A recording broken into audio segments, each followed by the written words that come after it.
So this is one we did 3 years ago. It's coming back in part exchange against a brand new one. It's a Defender 90 commercial.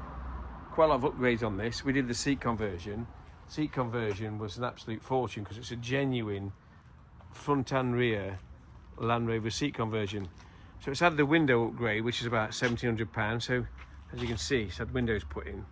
It's got the black roof. It's got the 20-inch upgrade wheels, side steps, rear wheel cover. It's got the half black pack.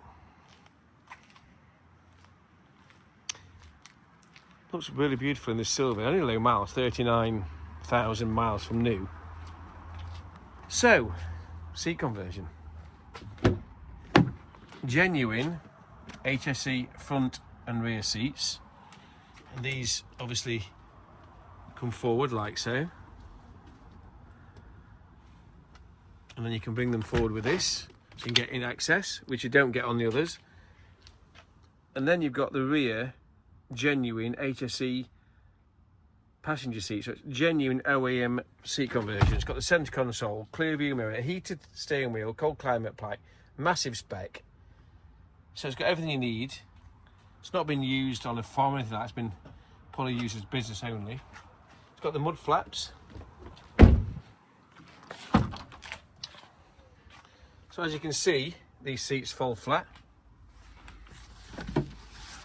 Bear with me. That one goes down as well, so you can have the middle. It's got the rear tonneau cover. So come and have a look at this. It's 41,950 plus VAT. Now, if you was to buy this one without the seats in, and then come to us, that actual seat conversion would be close to 10,000 plus VAT. So what a lot of kit. So yeah, 10,000 plus VAT would what it be to put the windows in, the floor, which had a brand new floor, the seats front and rear HSE, 10,000 plus VAT. This is going on sale today. Give us a call at Seeker UK.